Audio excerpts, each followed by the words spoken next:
So ఆయన ఏం చేస్తున్నాడు, ఎవరు ఎప్పుడు ఏం చేస్తాడు ఎవరికీ తెలియదు. సో అందువల్ల ట్రంప్ అసలు ఎటువైపు, ఒకవైపు ఏమో శాంతి కావాలంటున్నాడు, యుద్ధాలు ఆపమంటున్నాడు, అంటే ఈయన శాంతి దూతనా?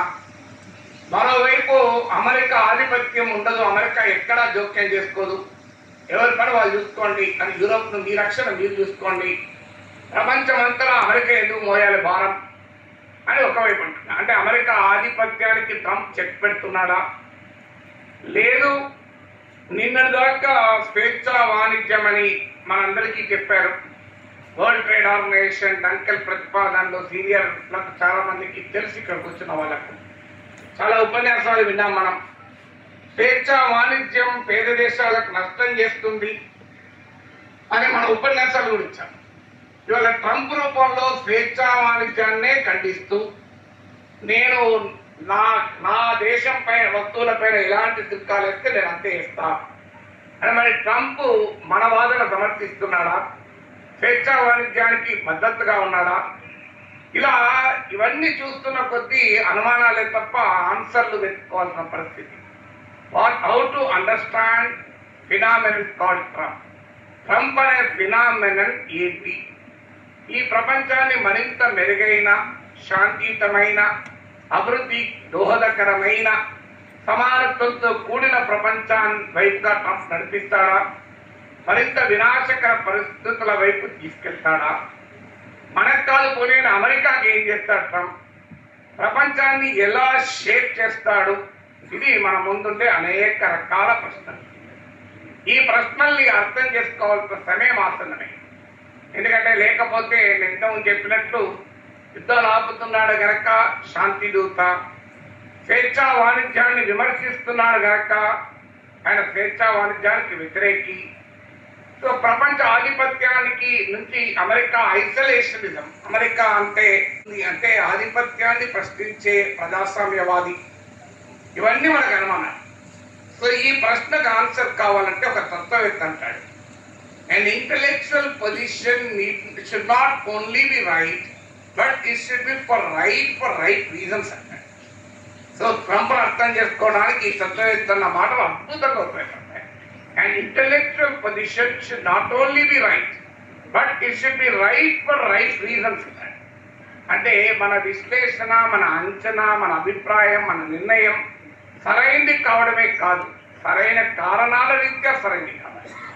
సో ట్రంప్ అంటున్నది కరెక్టే కదా అని మనకు అనిపించవచ్చు. అందుకు అది ఉదాహరణకు యుద్ధాలు ఆపాలి, శాంతి రావాలి, 24 గంటల్లో యుద్ధాలు ఆగిపోవాలి. దీనికి ఎవరు అభ్యంతరం చెప్తారు? మనమైనా సపోర్టే కదా. అంటే డిమాండ్ ఇస్ రైట్, ఆయన అభిప్రాయం రైట్, కానీ is it for right reasons? అక్కడే మనకు ప్రశ్న ఉత్పన్నమైంది. అందువల్ల మనము తీసుకుని పోయేటువంటి ఒక అభిప్రాయం ఏదైనా సరైందా కాదా అని మాత్రమే చూడకూడదు. అది సరైన కారణాల రీత్యా సరైందా? Is it right because of right reasons or is it because of wrong reasons అనేది చూడాలి. రాంగ్ రీజన్స్ కొరకు తీసుకుంటున్నారా అనేది క్వశ్చన్ మార్క్ అవుతుంది. సో రైట్ రీజన్ కొరక, రాంగ్ రీజన్ కొరక చూస్తే ట్రంప్ ఉదాహరణకు మనకు ఉక్రెయిన్ వార్ ఆగిపోవాలి అంటున్నాడు. ట్రంప్ తక్షణం ఆగిపోవాలి అంటున్నాడు. ఎవరైనా అందరూ అదే అంటాం, మా యుద్ధం అంటూ ఎవరు కోరుకోం. కానీ మరి ట్రంప్ ఎందుకు ఆగిపోవాలంటున్నాడు? ఎందుకు ఆగిపోవాలంటున్నాడో అర్థం కావాలి అంటే గాజా వైపు చూస్తే అర్థమైంది. గాజాలో కూడా యుద్ధం ఆగిపోవాలన్నాడు ట్రంప్. కానీ గాజాలో యుద్ధం ఆగిపోయి ఏం చేయాలన్నాడు? అక్కడ పాలస్తీనా ప్రజలందరినీ ఖాళీ చేయించి దాన్ని నేను బ్యూటిఫుల్ రిసార్ట్ గా మారుస్తా అంటున్నాడు. అంటే ట్రంప్కు దేశము, రియల్ ఎస్టేట్ ప్రాపర్టీ మధ్య తేడా లేదు. ట్రంప్కి అది రియల్ ఎస్టేట్ ప్రాపర్టీ, కానీ అక్కడున్న లక్షలాది మంది పాలస్తీనా ప్రజలకు అదొక జన్మభూమి, మాతృభూమి, తమ మాతృదేశ ఆకాంక్షలతో ముడిపడి ఉన్న పవిత్ర భూమి. దాన్ని ట్రంప్ వ్యాపార వస్తువుగా చూస్తున్నాడు. ఉదాహరణకు మీకు రేపు హైదరాబాద్ అంతా ఖాళీ చేయండి అన్నారు, మనం ఖాళీ వెళ్ళిపోతామా? మీరు తెలంగాణ అంతా ఖాళీ చేయండి, నాకు ఎందుకంటే తెలంగాణ బ్యూటిఫుల్ రిసార్ట్ చేస్తా అంటే మనం వెళ్ళిపోదామా? సో అందువల్ల ట్రంప్ ఇక్కడ ఎందుకంటున్నాడు? అంటే ట్రంప్ గాజాలోనైనా ఉక్రెయిన్లోనైనా అనుసరించేది ఈ ప్రపంచాన్ని బాగు చేసుకోవడానికి కాదని అనేది. ఏమంటున్నాడు అసలు? ఎందుకు ఉక్రెయిన్ వార్ ఆపమంటున్నాడు? నిజంగా యుద్ధం వద్దు, శాంతి కావాలి కనుక ఉక్రెయిన్ వార్ వద్దంటే ఎలాంటి అభ్యంతరం లేదు. ఇది the right demand for right reason. కానీ ఎందుకు వద్దంటున్నాడు? ఈ యుద్ధం ఒక డెడ్లాక్ చెల్లి. అమెరికా యూరోప్ల సహకారంతో ఉక్రెయిన్ యుద్ధాన్ని మొదలుపెట్టింది. యుద్ధాన్ని మొదలుపెట్టే సమయంలో అమెరికా కానీ యూరోప్ కానీ ఆశించింది ఏంటంటే రష్యా ఉక్రెయిన్ల మధ్య వార్ లో ఏమవుతుంది అంటే అమెరికా యూరోప్ కలిసి ఉండి ఉక్రెయిన్కు మద్దతుగా ఉంటే రష్యాను ఎదిరించవచ్చు అని అంటున్నారు. రష్యా ఏమనుకుంది? ఉక్రెయిన్ ఒక వారం రోజుల్లో ఓడించవచ్చు అని అంటున్నారు. ఇద్దరు మిస్కాలిక్యులేషన్లతో యుద్ధం మొదలుపెట్టి అనుకున్నారు. వాట్ ఆర్ ద రీజన్స్ ఏంటి? మరి అమెరికా యూరోప్ అలా ఎందుకు అనుకుంది? ఏమనుకున్నారంటే ఒకటి, ఈ యుద్ధం వల్ల రష్యా ఎకానమీ సర్వనాశనం అవుతుంది. ఇది మొదటి అజంప్షన్. దీన్ని మీకు బైడెన్ అన్న మాట కూడా గుర్తుండే ఉంటుంది. The rouble will become rubble అన్నాడు. రూబుల్ అనేది రాళ్ళలాగా గుల్కరాళ్ళలాగా మారిపోతుంది, దానికి ఏ విలువ ఉండదు. రూబుల్ విల్ బికమ్ రబుల్ అన్నాడు. రెండోది ఏమనుకున్నాడంటే రష్యా ఏకాకి అవుతుంది ప్రపంచంలో. రష్యాతో అందరూ సంబంధాలు తెగొట్టుకుంటారు. ఎందుకంటే అమెరికా యూరోప్ ఆంక్షలు విధించింది కనుక రష్యాకి ఎవడు దిక్కుండడు అనుకున్నారు. మూడోది ఏమనుకున్నారు? పుటిన్ కు రష్యాలోనే తిరుగుబాటు మొదలవుతుంది. ఇక్కడ రష్యన్ ఎకానమీ దెబ్బతినడం వల్ల దాంతో పుటిన్ పతనమవుతుంది అని అనుకున్నారు. ఈ మూడు అజంప్షన్స్ తో యుద్ధం మొదలుపెట్టింది అమెరికా యూరోప్. కానీ అమెరికా యూరోప్ అంచనాలు తలకిందులై మూడు తప్పని తెలిపాయి. రూబుల్ మొదట్లో విత్ ఇన్ ఫ్యూ డేస్ ఘోరంగా పడిపోయింది. ఒక దశలో $1 165 రూబుల్స్ మారి. యుద్ధం వచ్చే సమయానికి $85 1.85 రూబుల్స్. అది రెట్టింపైంది. భారీగా రూబుల్ పతనమైంది. ఇవాళ పరిస్థితి ఏంటి? మళ్ళీ దాదాపు వార్ స్థాయిలో ఉన్న సిచ్యువేషన్కి వచ్చింది. కాస్త మెరుగైనట్టుంది మధ్య. సో రష్యా రూబుల్ రబుల్ కాలే. రష్యన్ ఎకానమీ నాశనం అవుతుంది అని అనుకున్నారు. కాలే. ఎందుకు కాలేదు అంటే Russia found it own ways. Putin యుద్ధం వస్తుందని ముందే గ్రహించి యుద్ధం వస్తే తన పైన తనకు డాలర్లు రాకుండా లేకుండా చేస్తారని గమనించి తన ఫారిన్ ఎక్స్చేంజ్ రిజర్వ్స్ ను డైవర్సిఫై చేశాడు. $1 కాకుండా గోల్డ్ రూపంలో, యూరో రూపంలో, పౌండ్ రూపంలో, యువాన్ రూపంలో ఇలా ఫారిన్ ఎక్స్చేంజ్ రిజర్వ్స్ డైవర్సిఫై చేశాడు. మూడోది ఏం చేశాడు? ట్రంప్ తనకున్న ఎక్స్పోర్ట్ రిస్ట్రిక్షన్స్ వస్తాయి, డాలర్లలో పేమెంట్ చేయడం కష్టమవుతుంది, ట్రేడ్ జరపలేమని గుర్తించాడు. కొత్త ట్రేడ్ పార్ట్నర్లను వెతుకున్నాడు. ఆ రోజుల్లో మీకు గుర్తుండి ఉంటుంది, రష్యన్ ఆయిల్ ఇండియా పెద్ద ఎత్తున దిగుమతి తీసుకుంది. యుక్రెయిన్ యుద్ధం మొదలయ్యే నాటికి భారతదేశం మొత్తం ముడి చమురు దిగుమతుల్లో రష్యా నుంచి వచ్చేది 1%. టాప్ 10లో కూడా రష్యా ఉండేది. అక్కడి నుంచి మొదలై నెంబర్ 1 సప్లయర్ ఆఫ్ ఆయిల్ గా మారిపోయింది, ఎనర్జీగా మారిపోయింది రష్యా. ఇండియా పైన అమెరికా, యూరోప్ చాలా అభ్యంతరాలు చెప్పింది. కానీ భారతదేశం వినలేదు. ఎందుకు వినలేదంటే లో ఆయిల్ ప్రైసెస్ అనేది అధికారంలో ఉన్న ప్రభుత్వానికి పొలిటికల్ గా, ఎకనామిక్ గా కలిసి వస్తాయి. అందువల్ల no leader will miss that luxury. Russia ఆంక్షల వల్ల తక్కువ రేటుకు ఆయిల్ ఇవ్వడం మొదలుపెట్టింది. సో ఇలా రష్యా ఐసోలేట్ అవుతుంది అనుకున్నారు, కానీ ఐసోలేట్ కాలేదు. రష్యా చైనా బంధం బలపడింది, రష్యా ఇండియా బంధం బలపడింది, రష్యా ఉత్తర కొరియా, రష్యా ఇరాన్ రిలేషన్స్ పెరిగాయి. నార్త్ కొరియన్ సోల్జర్స్ వచ్చి రష్యా తరఫున పోరాడారు. ఆఖరికి యూరప్ కూడా రష్యన్ గ్యాస్ ఇంపోర్ట్స్ పూర్తిగా ఆపలేదు. యుద్ధం మొదలయ్యే నాటికి 45% యూరప్ ఎనర్జీ అవసరాల్లో రష్యా తీర్చేది. అది ఈనాటికి కూడా 8% ఉంది ఈవెన్ టుడే. సో ఇలా రష్యన్ ఎకానమీ దెబ్బతినలేదు, రష్యన్ రూబుల్ రబుల్ కాలేదు, పుటిన్ పైన వ్యతిరేకతతో తిరుగుబాటు రాలేదు, రష్యా ఏకాకి కాలేదు. అంటే యూరప్ అమెరికా యుద్ధం మొదలుపెట్టినప్పుడు ఏ అజంప్షన్స్ తో మొదలుపెట్టిందో అజంప్షన్స్ అన్ని తప్పని ఏం చేయాలి? ఇప్పుడు ఉక్రెయిన్ కు చెందిన 20% టెరిటరీ రష్యా పూర్తిగా తన స్వాధీనంలో ఉంది. అమెరికా యూరప్ లో ఒక డిమాండ్ చేశారు. ఎందుకంటే యుక్రెయిన్ అధ్యక్షుడు జెలెన్స్కీ నాకు ఆయుధాలు ఇవ్వండి అంటే అమెరికా యూరప్ ఆయుధాలు ఇస్తాం, కానీ మీ పైన దాడి జరిగినప్పుడే వాడండి తప్ప రష్యా పైన ప్రయోగించకండి లోపలికి వెళ్ళి అని ఆంక్షలు పెడుతోంది. నాకు నాటో మెంబర్షిప్ ఇవ్వండి అంటే అది ఇచ్చే ప్రసక్తే లేదు అని అంటుంది. ట్రంప్ కన్నా ఉంది లేదు, నాకు కనీసం మీరు సోల్జర్స్ పంపండి అంటే అట్లా సోల్జర్స్ మేము పంపలేము, పంపితే రష్యాతో ప్రత్యక్ష యుద్ధం చేసినట్టు అవుతుంది, రష్యాతో ప్రత్యక్ష యుద్ధానికి మేము సిద్ధంగా లేము అన్నాడు. లేదు, కనీసం మా గగనతలాన్ని నో ఫ్లై జోన్ గా ప్రకటించండి అని అడిగింది ఉక్రెయిన్. అది కూడా సాధ్యం కాదు, అలా ప్రకటిస్తే రష్యన్ విమానాలు ఎంటర్ అయినప్పుడు మీరు కాల్చిపడాల్సి ఉంటుంది, అది రష్యాతో ప్రత్యక్ష యుద్ధానికి కారణమవుతుంది అన్నారు. దీంతో ఒక డెడ్లాక్ సిచ్యువేషన్, అమెరికా యూరప్ ఏమీ చేయలేని పరిస్థితి.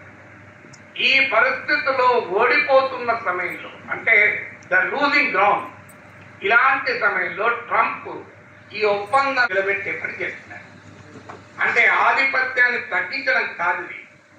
అంటే తమ ఆధిపత్యానికి ప్రశ్నలు ఎదురవుతున్నప్పుడు, తమ ఆధిపత్యం ఇల్లెజిటిమేట్ గా మారుతున్నప్పుడు, తమ ఆధిపత్యాన్ని రష్యా ఓపెన్ గా డిస్మాంటిల్ చేస్తున్నప్పుడు ఒక రెస్పెక్టబుల్ రిట్రీట్ గా ట్రంప్ దీన్ని చూస్తున్నాడు. అంటే అంతకు ముందు అమెరికా యూరప్ తో కలిసి మొదలుపెట్టాడు. ట్రంప్కి అర్థమైంది అది సాధ్యం కాదు, దీనివల్ల అమెరికన్ యూరోపియన్ సుప్రిమసీ దెబ్బతింటోంది, మన ఈ వార్లో కనుక ఉక్రెయిన్ వదిలేస్తే మనల్ని ఎవరు రెస్పెక్ట్ కూడా చేయరు, మనం నమ్మరు. అందువల్ల ద అదర్ వే ఏంటంటే రష్యాతోనే ఒప్పందం కుదుర్చుకొని ఉక్రెయిన్ ఒప్పించి అమెరికా నాయకత్వంలోనే సంధి కుదిరినట్టు ప్రకటించి మేమే విజేతలుగా ప్రకటించుకోవాలి అనేది ట్రంప్ లక్ష్యం. సో ఈ మొత్తం ఎక్స్ప్లెనేషన్ మనకి ఏమర్థం, ట్రంప్ శాంతి దూత అవుతాడా అంటే కాదు. మరి ట్రంప్ శాంతి ఎందుకు కోరుకుంటున్నాడు అంటే అవమానకరమైన అంటే the demand is right, the reasons are not right. ఇక మరి ఎందుకు దీనిలో ఇంకో వ్యూహం కూడా ఉంది ట్రంప్, కిస్సింజర్ డిప్లొమసీ అంటారు.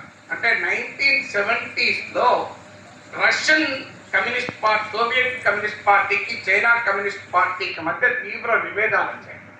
సోవియట్ చైనా సంబంధాలు దెబ్బతిన్నాయి. అమెరికా అప్పుడు చైనాతో రిలేషన్స్ లేవు.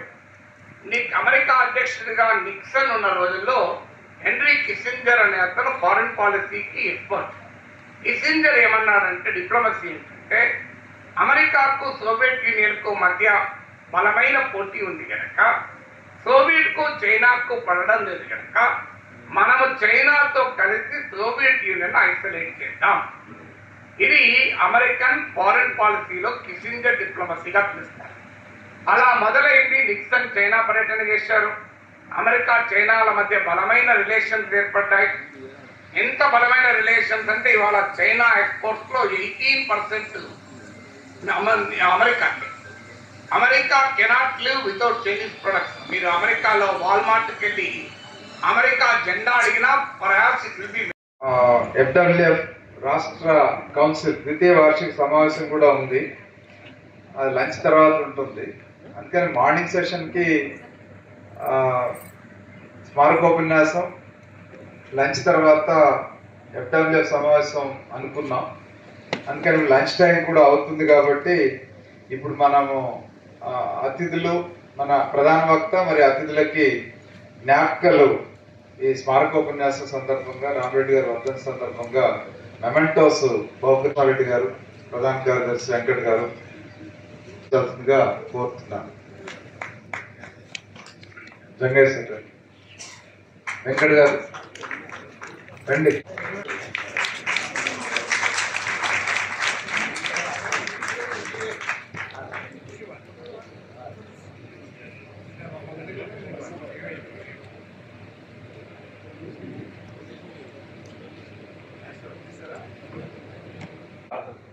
విచ్చేసిన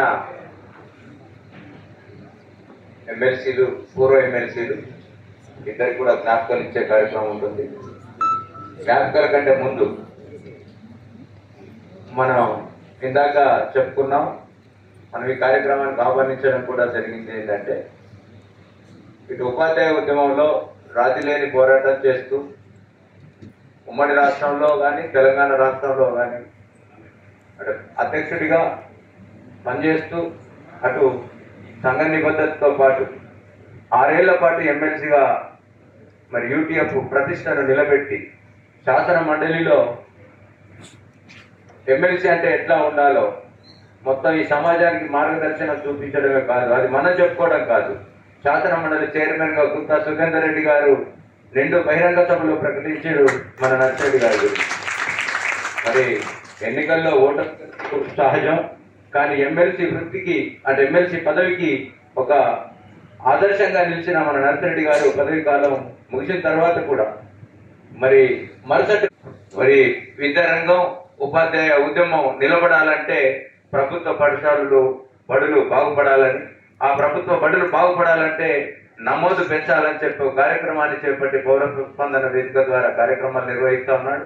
నాడు నేడు భవిష్యత్తు అంతా కూడా విద్యారంగంతో మమేకమై పనిచేస్తూ మరి ఇప్పటి వరకు ఉపాధ్యాయ సంఘ నాయకుడిగా అట్లాగే ఎమ్మెల్సీగా పనిచేశారు. కానీ ఇప్పుడు పూర్తి కాలం ప్రజా జీవితంలో ఉండే ప్రజా సమస్యలకు పనిచేసే అవకాశం వారికి వచ్చింది.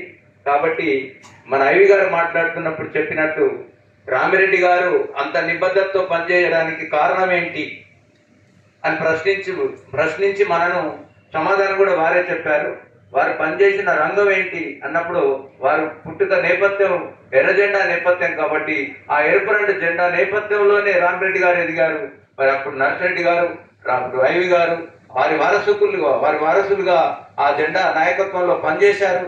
మళ్ళీ భవిష్యత్తులో కూడా ఆ ప్రజా ఉద్యమాల్లో ఉంటారని చెప్పి ఆశిస్తూ వారికి ఎర్రగంటి కాలం ముగిసిన సందర్భంగా అభినందించాలని చెప్పి రాష్ట్ర కమిటీగా భావిస్తూ మరి రాష్ట్ర ఆఫీస్ వేరులందరూ కూడా మరి నర్సిరెడ్డి గారి అభినందన కార్యక్రమంలో పాల్గొనాలని చెప్తున్నాం. కోసమనే తెలియజేస్తూ వారు సాధారణంగా స్వీకరించాలని చెప్తూ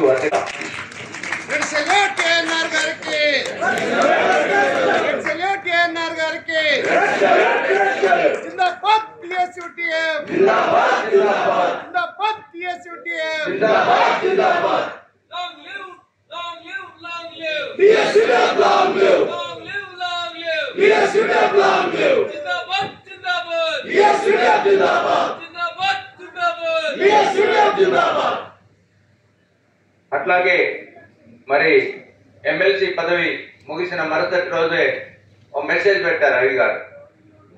ఇప్పుడు ఈ వేదిక మీద ప్రకటించారు, ఏ శాసనసభలో ఏ మండలి గౌరవాన్ని నిలబెట్టాలనుకున్నామో, ఎక్కడ ప్రజా సమస్యలు చర్చకు వస్తాయి అనుకున్నామో ఆ శాసనసభలు ఆ చట్టసభలు ఎట్లా దిగజారిపోతా ఉన్నాయి, అలాంటి సభలకు నేను ఉండలేనని చెప్పి త్యాగం చేసి, అంటే నాయకత్వానికి పదవులు కాదు నిబద్ధత ఆశయాలే ముఖ్యం అని చెప్పి వారు నిరూపించారు. అది మన ముందు ప్రకటించారు. మరి వారు అప్పటికే ఎర్రజెండా కప్పుకొని ఉన్నారు. ఇప్పటికే ప్రజా జీవితంలో ప్రజా ఉద్యమాల్లో పాల్గొన్నారు. కానీ మరింత మరుగుపడాలని చెప్పి వారి కర్తవ్య నిర్వహణలో మన వంతు సహకారం ఉంటుందని చెప్పి తెలియజేస్తూ వారికి కూడా ఎర్ర కండువాతో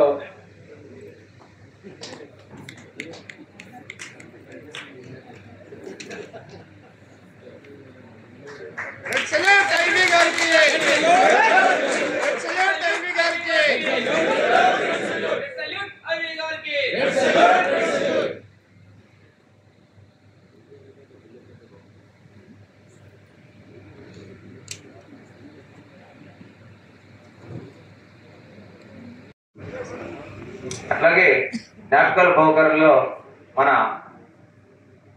ఈనాటి మహిళా ఉద్యమానికి స్ఫూర్తి ఎస్టీఎఫ్ఐ ఉపాధ్యక్షులు మన సంయుక్త మేడం గారు కూడా వేదికపై ఉన్నారు. వారికి కూడా జ్ఞాపకాన్ని అందించే బాధ్యత. అధ్యక్షులు మహిళా సోదరులు వేదికపైకి రావాలి. ఉన్నవాళ్ళు రాష్ట్ర కార్యదర్శులు